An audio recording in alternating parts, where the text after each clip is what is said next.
Depois que você cumprimentar 2 ou 3 ou 4 ou 5 ou 6 pessoas, você pode tomar seu assento. Como é bom estar aqui. Como é bom estar em família. Como é bom estar na casa de Deus. Sabia que nós não somos mais separados por endereço?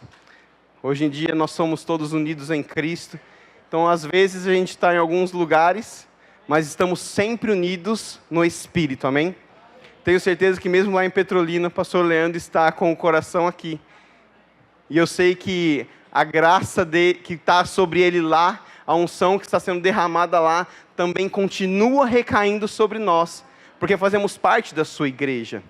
Existe uma ordem no reino do Espírito, um fluxo de unção que passa pelo cabeça e atinge todo o corpo. E este fluxo de bênção está pairando sobre nós hoje. Está disponível para nós hoje. Amém? Você se alegra? Você se alegra mesmo? Você tem certeza? Certeza.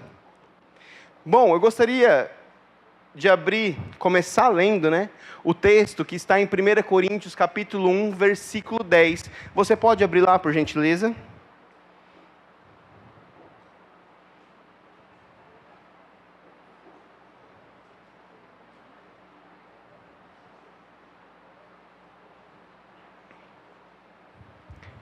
Eu sei que depois de um período de oração e louvor como esse, parecemos já estar completamente cheios.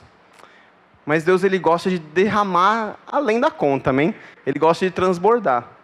Eu acho que se Deus fosse mordomo, Ele ia ser aquele que sempre sujava as toalhas.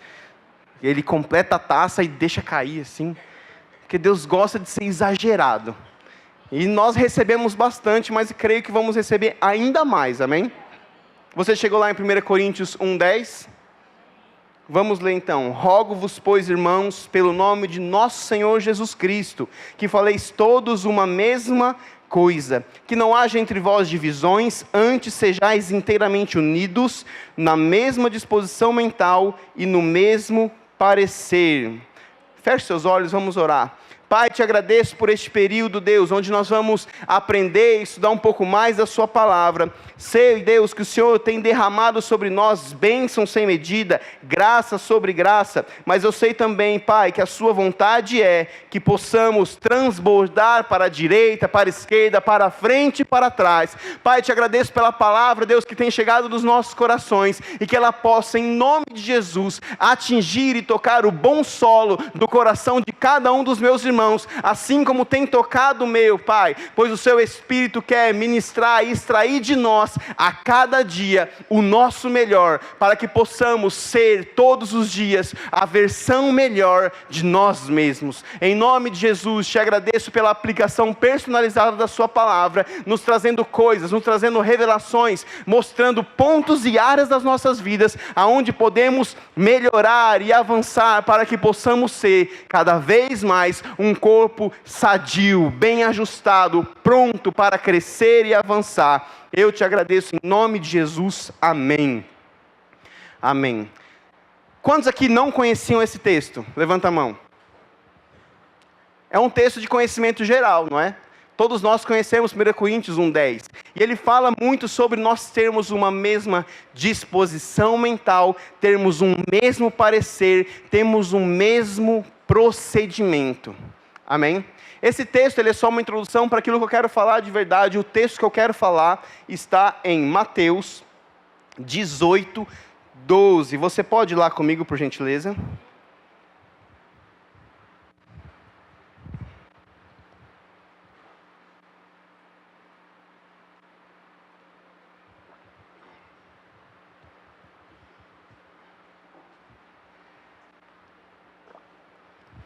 Quem chegou em Mateus 18:12 diz aleluia.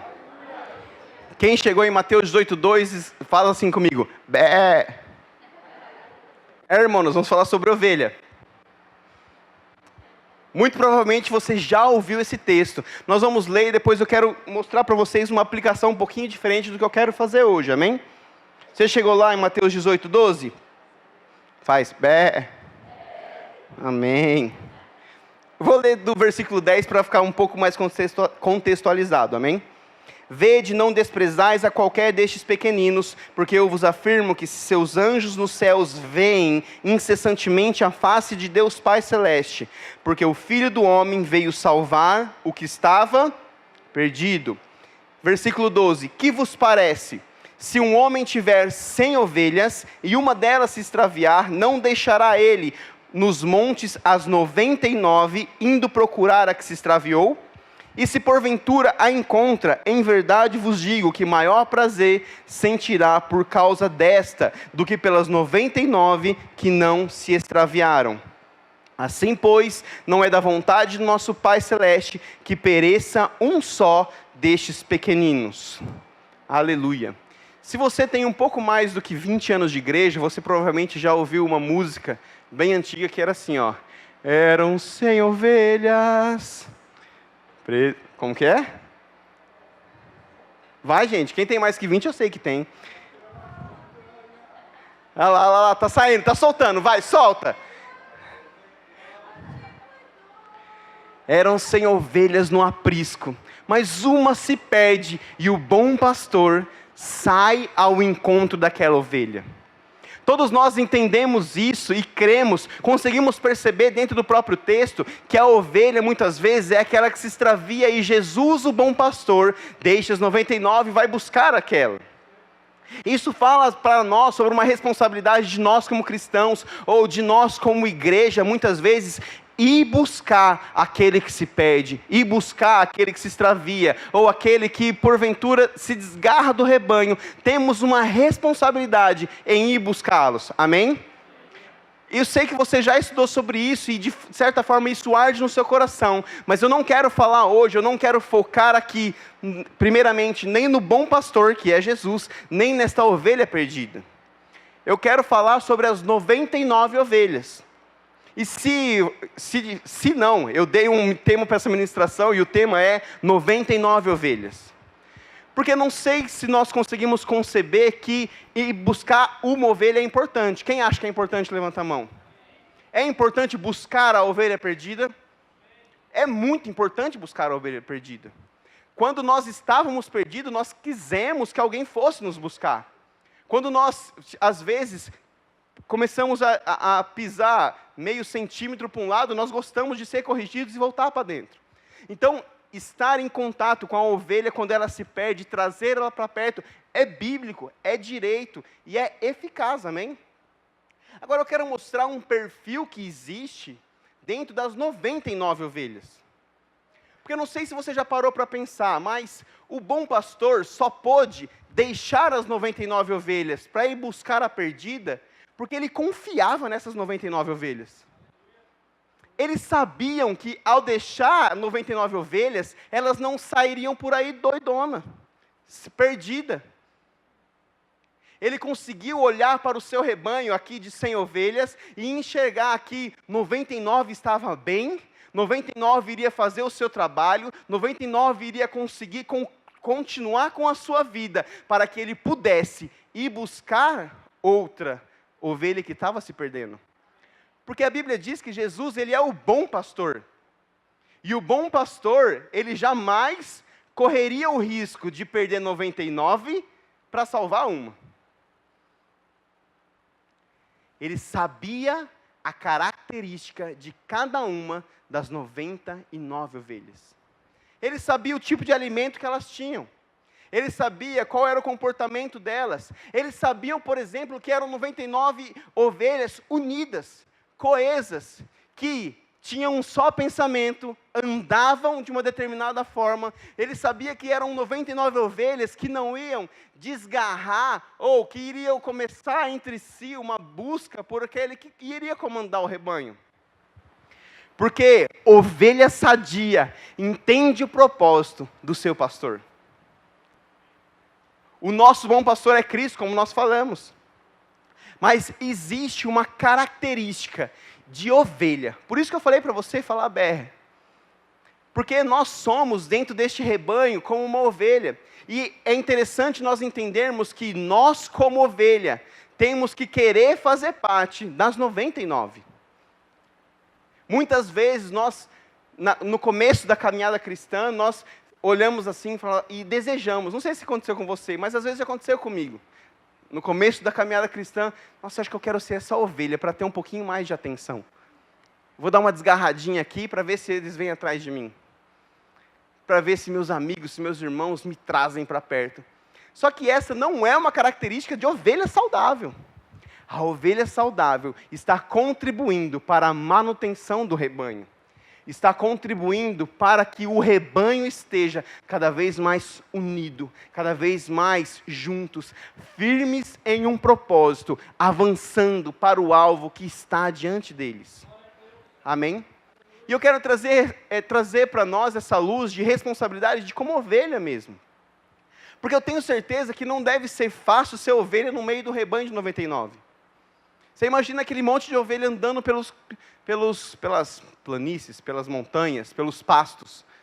Vai para lá, uma esbarra na outra. Talvez, não sei se uma ovelha ou outra tinha um probleminha de mau cheiro. Aí uma pega carrapicho, aí a outra vai chegando perto dela. Peraí, cara, você está espetando.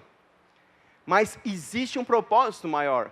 Existe uma sobrevivência atrelada ao estar juntos, ao estar unido, ao estar coeso. Existe não somente uma sobrevivência que envolve a nossa vida, mas existe também uma sobrevivência que envolve a vida das ovelhas que potencialmente podem se desviar.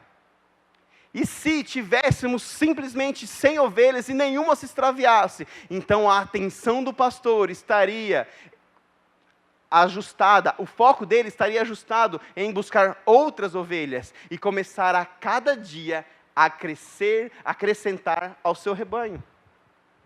Porque é muito bom ser 100 ovelhas, mas é melhor ainda ser 200. É melhor ainda ser 300. Crescer e avançar, porque a cada vez mais, quanto mais o rebanho está firme, coeso, mais possibilidade nós temos de crescer e avançar, chegar a algum lugar, e mais potencial nós deixamos para que o pastor consiga visualizar campos maiores, crer coisas maiores. Não estou falando isso somente para que você pense no pastor Leandro a princípio. O pastor Leandro com certeza tem essas visões, ele está caminhando com isso, e é muito importante este ser coeso das suas ovelhas.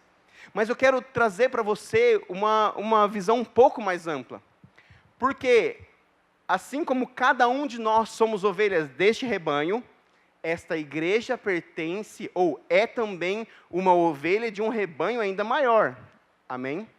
Então, quando nós, nos nossos dias, ou no nosso dia a dia, entendemos qual a nossa responsabilidade em nos manter firme e cuidar daquele que está do nosso lado, o nosso pastor, agora aqui, Jesus Cristo, consegue nos direcionar para caminhos ainda maiores, para tomar cada vez mais um pasto maior. Exatamente aquilo que nós falamos no começo. Quando o rebanho de Cristo entende o potencial da unidade, conseguimos mudar uma nação. Conseguimos afetar um sistema, afetar um governo. Não é impressionante como os caminhoneiros conseguiram se mobilizar e parar um país? Você já parou para pensar qual o potencial teria se nós como crentes conseguíssemos fazer isso? Só que ao invés de nos negar a trabalhar, nós simplesmente começássemos a ofertar cada vez mais. Dizimar. Orar pelas pessoas. É comum hoje nós abrirmos o Facebook e ver um muro de lamentações. Ah, mas está reclamando agora, mas é a saúde, e não sei o que tem. Meu irmão, se nós como corpo de Cristo entendêssemos o poder que existe em nós e o poder que existe no reino de Deus, como corpo, nós começaríamos a nos mover para conquistar cada vez mais pastos verdejantes. Não sei se você lembra da história de Jacó, mas Jacó ele foi trabalhar para o seu sogro. E daí ele trabalhava, e em determinado momento eles tinham que separar aquilo que era dele e aquilo que era do sogro. E o sogro simplesmente diz o seguinte para ele. Na verdade, ele faz a proposta. Labão, é o seguinte, vamos fazer os quê? O gado que tiver, ou o rebanho que tiver malhado é meu, o que for liso é seu. E daí aconteceu que só se nascia liso. Aí foi acrescentando para a conta de Jacó. E aí o sogro dele chega e fala assim, não, está errado isso daí, cara, vamos inverter. Agora, liso é meu e malhado é seu. De repente, só começava a nascer malhado. A bênção de Deus fazia com que aquilo que ele estivesse fazendo prosperasse. A bênção de Deus, através dele, fazia com que o gado, com que o rebanho dele fosse aquele que mais crescia, fosse aquele que tinha cada vez mais potencial de crescimento. Repete isso comigo, potencial de crescimento. Potencial de crescimento, repete de novo. Mais uma vez para você decorar, potencial. O potencial de crescimento está dentro de nós. Não sei se nós conseguimos entender muitas vezes essa vida agropecuária, não sei se é esse o termo correto, mas eu não sei se passa, às vezes, nós como crentes, pensamos que pastor que gera ovelha. Vocês já pensaram isso? Irmãos, ovelha gera ovelha. Amém? O pastor não sai com como chama? A ovelha, ou com o marido da ovelha, como chama? Carneiro. Não, é o carneiro que sai com a ovelha e gera o cordeiro. Eu aprendi hoje que não é cabrito. Daqui a pouco eu vou falar a diferença entre cabra, entre bode, tudo isso, que eu tive que estudar isso hoje. Mas nós somos as 99 ovelhas. Temos que cuidar de nós mesmos. É parafraseando aquilo que Paulo diz a Timóteo. Cuida de ti mesmo. E cuidando de ti mesmo, da sã doutrina, você não vai salvar somente a si, mas vai salvar também aqueles que te ouvem. Então, se nós queremos ser boas ovelhas, ovelhas sadias, precisamos entender as coisas que estamos fazendo, mas principalmente precisamos nos ligar à ovelha que está do nosso lado. Olha para a pessoa que está do seu lado. Dá o mais bonito que você puder para ela.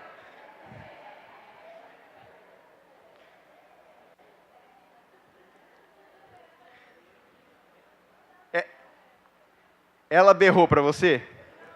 Não berrou para você? Não, faz de novo então. Meu irmão, não existe prazer maior do que fazer uma pessoa sorrir. Mesmo que você tenha que dar uma berradinha de vez em quando, faça alguém sorrir. Faz parte de ser crente, amém?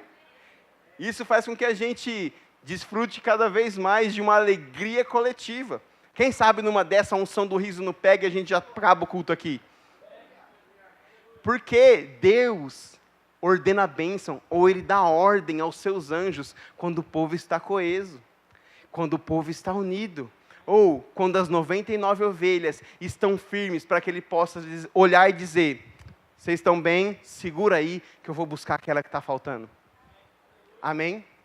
Você pode, por gentileza, abrir sua Bíblia em João 21:15.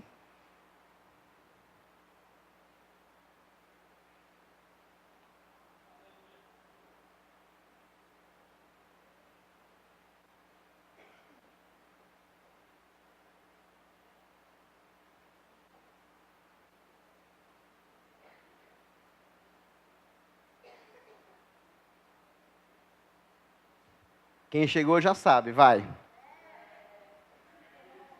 Muito bem, boas ovelhas. Mas eu acho que nem todos chegaram ainda. Quem chegou? Muito bom. Ovelhas de nosso Senhor Jesus Cristo. Chegaram lá então, João 21:15? Vamos ler do 15 ao 17, amém? Depois de terem comido, perguntou Jesus a Simão Pedro, Simão, filho de João, amas-me mais do que estes outros? Ele respondeu, sim, Senhor, tu sabes, senta os meus cordeiros. Versículo 16, tornou a perguntar pela segunda vez, Simão, filho de João, tu me amas? E ele lhe respondeu, sim, Senhor, tu sabes que te amo. Disse-lhe Jesus, pastorei as minhas ovelhas. Pela terceira vez, Jesus lhe perguntou: Simão, filho de João, tu me amas? Pedro entristeceu-se por ele ter dito pela terceira vez: Tu me amas? E respondeu-lhe: Senhor, tu sabes de todas as coisas, tu sabes que eu te amo. E Jesus lhe disse: Apacenta as minhas ovelhas. Eu acho interessante o que está escrito nesse texto, porque muitas vezes nós olhamos para ele e pensamos que a pergunta foi repetida de igual forma durante 3 vezes.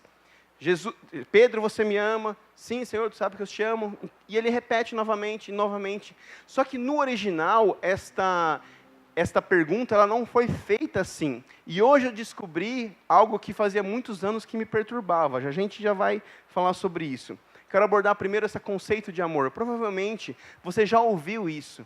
Cada vez que Jesus chega para Pedro e pergunta: Pedro, tu me amas?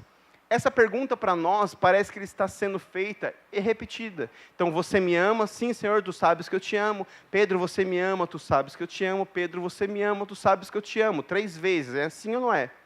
Só que no original, a palavra amor tem cerca de 4 significados diferentes.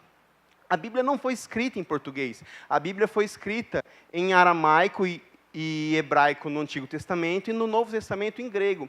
E o grego tem palavras distintas para tipos de amor distinto. Então existe, por exemplo, o amor filéu, que é o amor entre amigos. Existe, por exemplo, o amor eros, que é o amor entre marido e mulher. Existe o amor storge, que é o amor de relacionamento familiar. E existe o amor ágape, que é o amor de Deus por nós. O amor sacrificial, o amor que não busca interesse. E aqui no original, a pergunta, o diálogo, né, ele discorre da seguinte maneira. Jesus vira para Pedro e diz: E aí, Pedro, você me ama, ágape? E Pedro responde: Senhor, tu sabes que eu te amo, filéu. Então, basicamente, Pedro está dizendo: E aí, você me ama com um amor sacrificial? E Pedro responde: O Senhor sabe que eu gosto de você, que nós somos amigos. Agora, por que é que Jesus confronta Pedro dessa maneira? Porque alguns dias atrás, enquanto os discípulos discutiam sobre qual iria trair Jesus, Pedro foi aquele que se levantou e disse: Jesus, jamais eu te trairia. Eu sou capaz de morrer por você. E Jesus vira para ele e diz: Pedro, ainda hoje você vai me negar 3 vezes. Todos lembram desse diálogo? Então Jesus está novamente lembrando Pedro e praticamente está dizendo: E aí, Pedro, você é o cara ainda? Você me ama mais do que estes outros? É assim que começa o diálogo.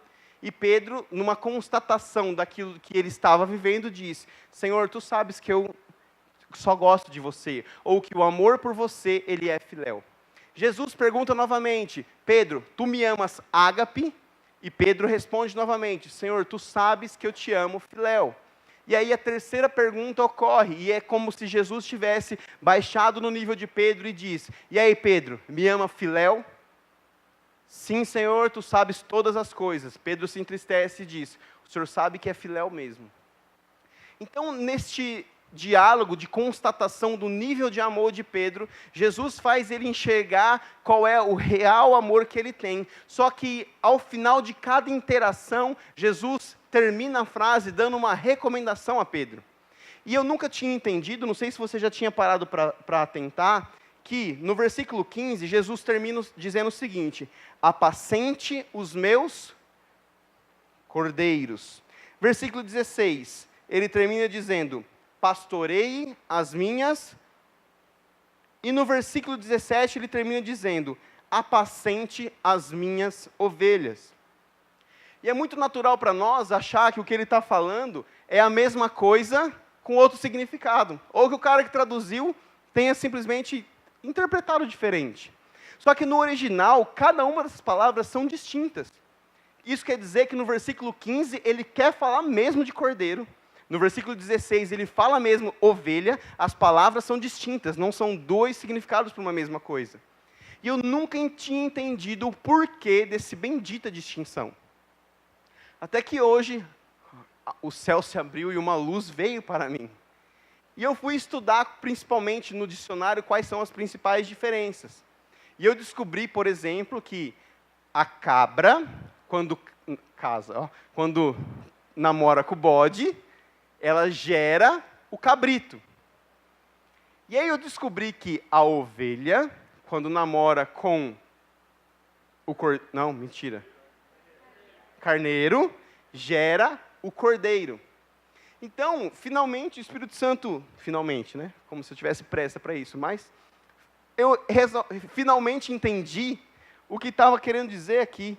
Então é como se Jesus estivesse dizendo o seguinte: e aí, Pedro, você me amas agapau mesmo?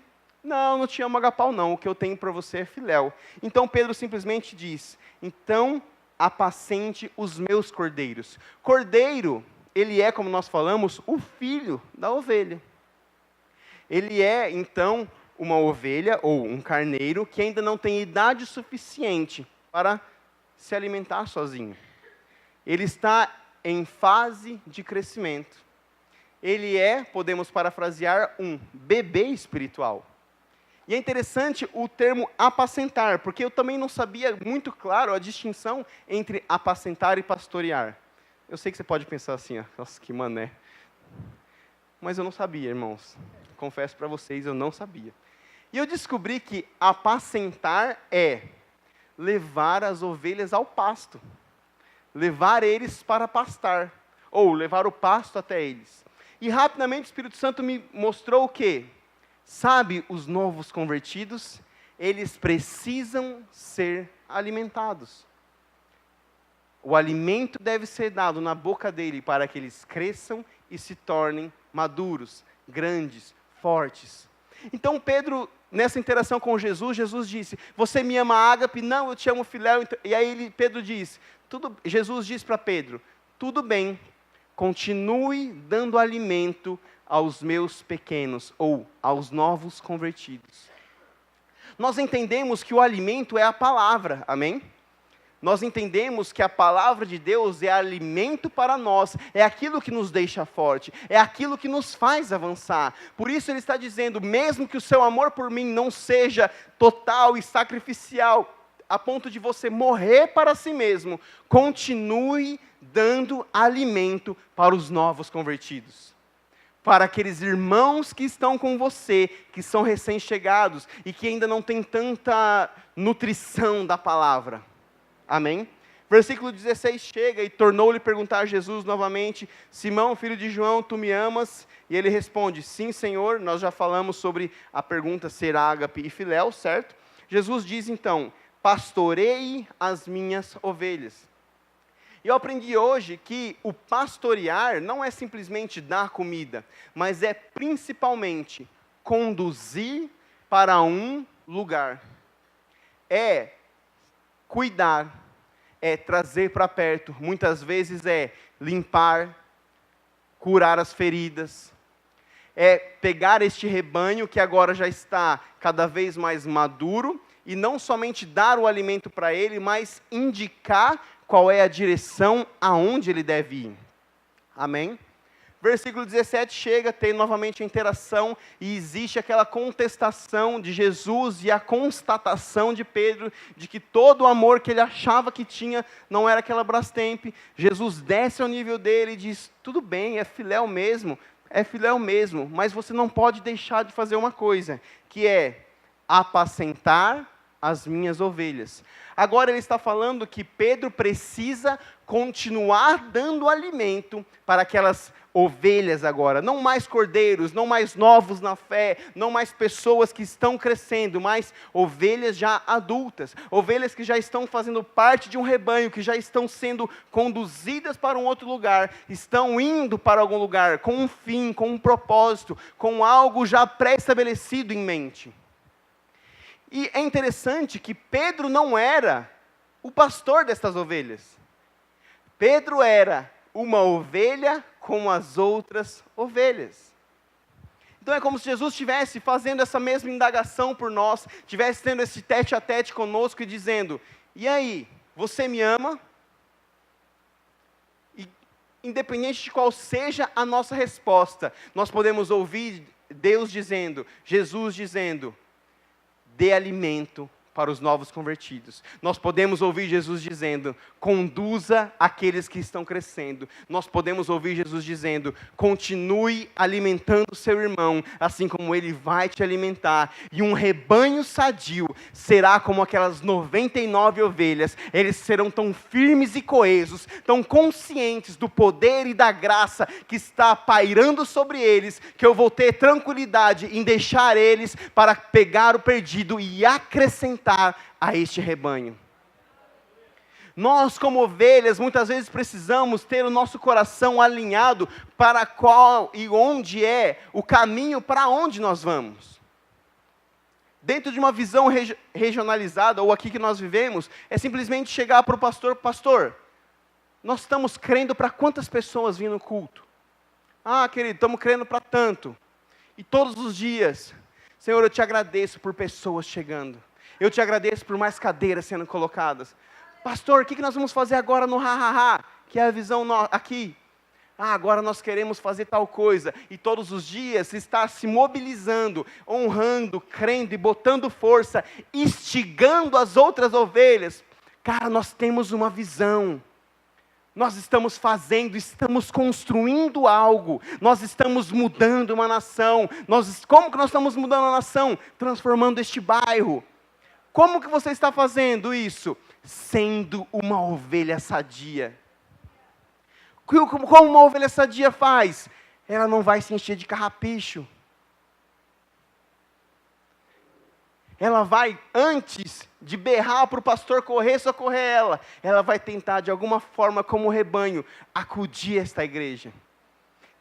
Esses dias eu estava ouvindo uma ministração e o pastor dizia o seguinte, meu irmão, é muito bom quando a igreja se mobiliza para ajudar pessoas.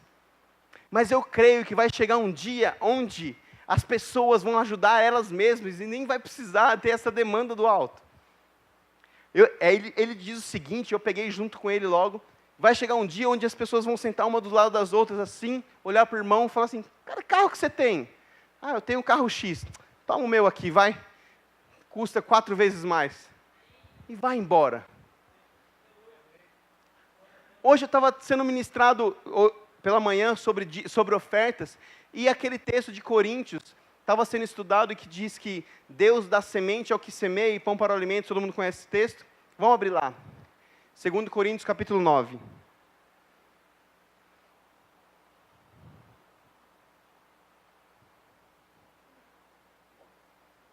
Quem chegar, dá uma berradinha aí.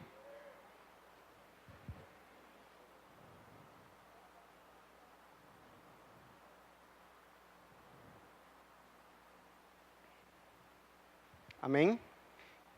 Posso ler? E isto afirmo, que aquele que semeia pouco, pouco também ceifará, e o que semeia com fartura, com abundância também ceifará. Cada um contribua segundo tiver proposto no seu coração, não com tristeza ou por necessidade, porque Deus ama ao que dá com alegria. Deus pode fazer-vos abundar em toda graça, a fim de que, tendo sempre em tudo ampla suficiência, superabundeis em toda boa obra. Como está escrito, distribuiu, deu aos pobres, a sua justiça permanece para sempre. Ora, aquele que dá semente ao que semeia e pão para o alimento, também suprirá e aumentará a vossa sementeira, e multiplicará o fruto da vossa justiça. Versículo 11. Enriquecendo-vos em tudo para toda generosidade, a qual faz com que por nosso intermédio sejam tributadas graças a Deus. E enquanto ele falava isso, algo surgiu dentro de mim, que é uma seguinte constatação. Nunca vai faltar pobres. Sempre haverão pobres. Por quê? Porque receber não enriquece as pessoas. Receber não faz de nós ricos. O que faz de nós ricos é dar. É amor que nos sentimos pobres, temos que dar amor. E aí seremos enriquecidos de amor. É amizade que nos temos no sentido pobre, não é ficar dependendo. Ninguém me ama. Não, é dar amizade. E seremos acrescidos de amizade. não é ficar dependendo de uma visão ou de um norte para como começar a nossa segunda. É buscar uma visão para a qual seguir. Não é ser ou procurar ser a ovelha perdida, como nós falamos. Não é querer se afastar para ter atenção. Muito pelo contrário, é estar dentro das 99, trazendo as outras para perto. Diego, essa daqui não é uma palavra de vitória. Como não, irmão? Esta é a palavra de vitória. Esta é a palavra que traz para nós a responsabilidade do dia a dia. Que traz para nós uma consciência sobre como ser um rebanho que prospera. Como ser um rebanho que frutifica. Como ser um rebanho que avança e que cresce. Eu sei que muitas vezes nós desejamos receber coisas. Eu sei que às vezes passa pela nossa mente, nossa, será que eu vou ganhar tal coisa? Será que eu vou ganhar coisa assim, assim, assado? Mas esta é uma mentalidade que deve ser combatida dentro de nós. Porque não é uma mentalidade de avanço. É uma mentalidade que nos regride. Por quê? Porque é bíblico. Aquele que dá, tem em abundância. Aquele que recebe, mantém. Não estou falando só sobre dinheiro. Dinheiro está incluído nisso. Mas eu estou falando sobre todos os aspectos da vida cristã. Eu quero ter mais do Espírito. Dê mais ao Espírito. Eu quero ter uma unção ainda maior. Ouse ainda mais. Eu quero fluir cada vez mais nos dons. Se coloque cada vez mais em posição onde os dons são exigidos. Meu irmão, se a gente ficar trancado no nosso quarto, nós não vamos evangelizar ninguém. Nós já somos crentes. Se nós ficarmos trancados no nosso quarto, nós não vamos levar cura, salvação, vida, alegria para ninguém. Mas temos que entender que nós, como ovelhas sadias que somos, aonde estamos trazendo cada vez mais ovelhas para o nosso rebanho. E nós vamos nos deparar com cenas onde nós chegamos nos nossos ambientes de trabalho e vemos pessoas que são extremamente frustradas. Porque existem pessoas que elas são tão pobres que tudo que elas têm é dinheiro. E ela está lá com a conta cheia e com a casa destruída. Ela está com a conta cheia e com um problema na família gigantesco. Ela olha para o crente, que muitas vezes nem tem tanto recurso financeiro como ela, mas tem uma vida extremamente próspera. Meu irmão, eu conheço milionários que têm inveja de pessoas que ganham salário mínimo. Diego, como pode isso? Porque dinheiro não traz felicidade. O que traz felicidade é uma vida de prosperidade. E a vida de prosperidade abunda dentro de nós. Ela traz para nós uma abundância do reino dos céus. É um fluxo que desce por nós e passa por nós. E neste decorrer, neste meio tempo, nós somos impactados, somos tocados, somos alcançados, para que não somente sejamos um rebanho, mas que possamos multiplicar como ovelha. Irmãos, ovelha sadia tem, como chama? Não é cabrito, carneiro, cordeiro. Ovelha sadia gera cordeiro. Amém? Amém? Este é o segredo do reino dos céus. Se juntar aos que estão do nosso lado, investir nele, ser investido por ele e fazer com que a prosperidade nos aumente. Porque nós estamos sendo conduzidos para pastos verdejantes. Estamos sendo conduzidos para tomar montes. Estamos sendo conduzidos não somente para ser a cada dia melhor, mas para conquistar coisas cada vez maiores. Aleluia. Amém?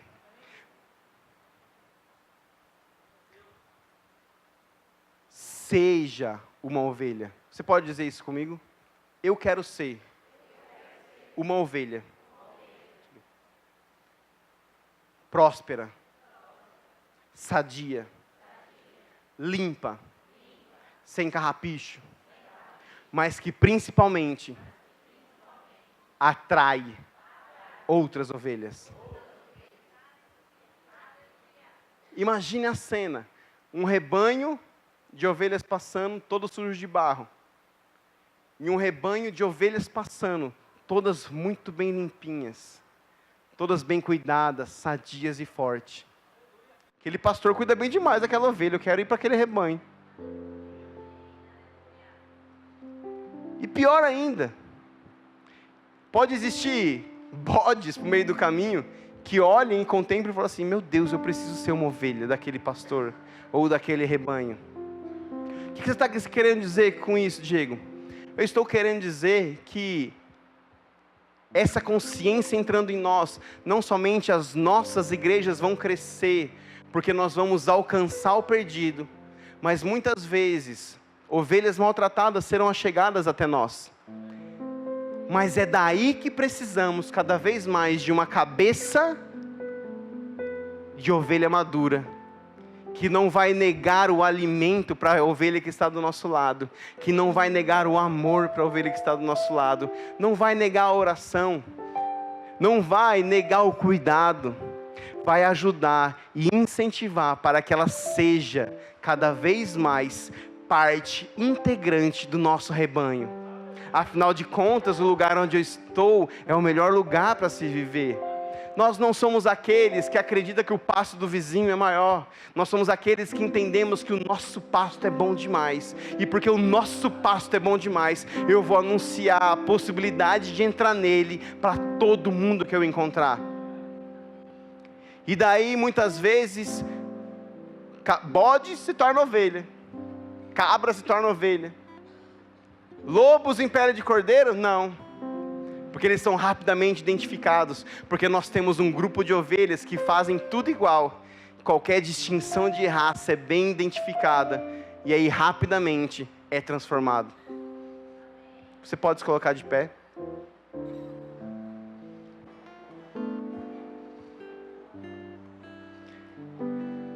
Parafrasear com o mundo natural, parafrasear com a agropecuária, era um costume da época e muitas vezes fica distante para nós. Mas eu quero que você feche seus olhos agora e por um instante você faça esse exercício de pensar como uma ovelha mesmo. Você sabia que uma ovelha não tem presas? Você sabia que uma ovelha não tem dentes afiados? Você sabia que uma ovelha não tem capacidade nenhuma de autodefesa? Ela depende completamente do pastor e da força que o seu rebanho traz para ela. Eu sei que talvez hoje não seja um culto de ceia, ou talvez não seja um culto onde nós tenhamos algo pré-estabelecido para falar sobre amor e unidade, mas eu quero que você comece a buscar dentro de você mesmo esta consciência. Feche seus olhos, não olhe para o lado agora, mas faça uma autoanálise sincera do seu coração e chegue à constatação se o amor que você tem, ele é sacrificial ou ele é filéu apenas. Chegue à constatação se sua prática de vida cristã como ovelha tem sido daquela ovelha sadia que agrega e faz com que todos estejam firmes à sua volta, ou se talvez você tenha sido displicente com relação a isso.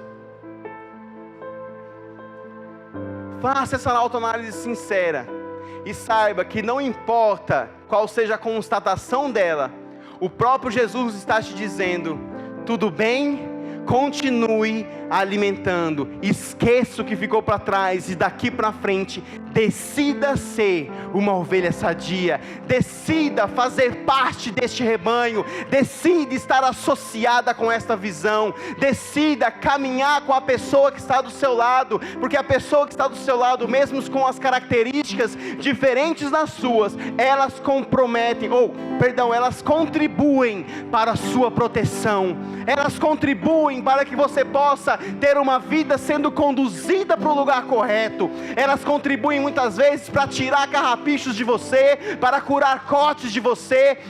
O corpo de Cristo é algo extraordinário, é a coisa mais eficiente que existe nessa terra. Quando Jesus foi embora, Ele não deixou uma energia, Ele não deixou um amuleto. Quando Jesus foi embora, o que Ele deixou para preparar a volta para a sua segunda vinda, o que Ele deixou para garantir que a palavra de Deus e as promessas se cumprissem, fosse o corpo de Cristo nessa terra. Nós somos ovelhas do seu rebanho, Ele é o nosso pastor. Temos que alinhar a nossa mente com a mente de Cristo e não viver uma vida individualizada. Ir de encontro com este humanismo pregado que diz que se não me satisfaz eu mudo de lugar. Sabe, meu irmão, nós temos que entender que o lugar de provisão é o lugar da unidade. A unidade é o lugar do crescimento. A unidade é aquilo que faz com que as minhas falhas sejam vencidas, com que os meus cortes sejam curados, com que os meus carrapichos sejam tirados. Aquilo que faz com que minha lã seja limpinha é estar em constante cuidado do meu pastor, mas é também estar em constante unidade com o meu irmão. João dizia que não podemos dizer que amamos a Deus se não amamos o nosso irmão. O que é que ele está dizendo? Você não pode ser uma ovelha se você não quer andar com ela. O que você tem que fazer? Mudar de rebanho? Não, pelo amor de Jesus. Você precisa entender e se associar a este rebanho. Como eu me associo? Chegue para os seus líderes e pergunte: para onde estamos indo? Qual é o nosso alvo? Qual é a nossa meta? Qual é o nosso caminho? Porque eu quero pegar junto, eu quero chamar pessoas, eu quero não deixar que ninguém se desvie. E daí vamos ser rápidos em conduzir cada uma das nossas conversas para um caminho, e o caminho é o crescimento do corpo de Cristo nesta terra. E meu querido, não se espante, nem se atemorize, como diz a palavra, quando você vê o poder de Deus manifestado através dos filhos de Deus. Afinal de contas, se a criação está aguardando que nós manifestemos essa glória, vamos então nos unir e manifestar logo. Eu não quero ser resgatado dessa terra vivendo uma vida de amargura, vivendo uma vida de escassez. Eu quero estar vivendo uma vida boa e plena num país próspero e abençoado, para que eu seja tirado de um degrau de glória e colocado em outro degrau de glória, não tirado do lamaçal para ser colocado num bom. Meu querido, podemos fazer dos nossos dias coisas tão boas e espetaculares que muitas vezes vamos confundir. Talvez olhemos para o lado e possamos dizer assim, cara, isso aqui não é o céu não? Não, isso aqui não é o céu não? Tem certeza? Cara, tá tudo bom demais. E aí você vai ouvir o próprio Cordeiro dizendo: não, fica tranquilo, você está dentro do meu rebanho, e para o meu rebanho eu ordeno bênção, nada falta. Eu sei que em determinado momento Isaías olhou para o lado, olhou para o povo e diz: ai de mim, Senhor, que estou perecendo, pois sou um homem de lábios impuros e habito no meio de um povo de impuros lábios. Mas sabe, meu irmão, nós podemos hoje, eu falo com certeza porque eu conheço a liderança dessa igreja, fazer exatamente o contrário de Davi e dizer: graças a Deus, porque eu habito no meio de um povo de lábios puros, que confessam a palavra, que vivem a fidelidade, que vivem o amor, que vivem o poder, que vivem o dar e receber, que vivem a graça abundante todos os dias, que não sabe o que é padecer, porque a Deus tem ordenado bênçãos e temos crescido e avançado. Eu não sei o que você espera sobre o futuro seu e dessa igreja, mas eu posso te garantir, um futuro grande está se abrindo, uma porta grande e eficaz. Seja você a ovelha que vai contribuir para esse crescimento. Não lute contra aquilo que está sendo acontecido, porque quando a unção de crescimento vem, você cresce junto. Para que os recursos cheguem até aqui, ele vai passar pela sua mão, e a vida abundante vai passar pela sua casa. Creia, avance, celebre, olhe para as pessoas ao nosso lado, identifique necessidades sendo supridas, sonhe com você abrindo a carteira e provendo para as outras pessoas, sonhe com você ofertando coisas, sonhe com você alcançando a vida do ímpio, sonhe com você trazendo e trazendo cada vez mais pessoas, crescendo, fazendo crescer este rebanho. Você vai se abrir, como eu falei, para um sobrenatural tão grande, onde você vai desfrutar o céu vivendo aqui nessa terra. Oh Pai, eu te dou graças por um povo de lábios puros, que confessam a palavra, vivem a palavra e vão desfrutar cada dia mais dessa palavra.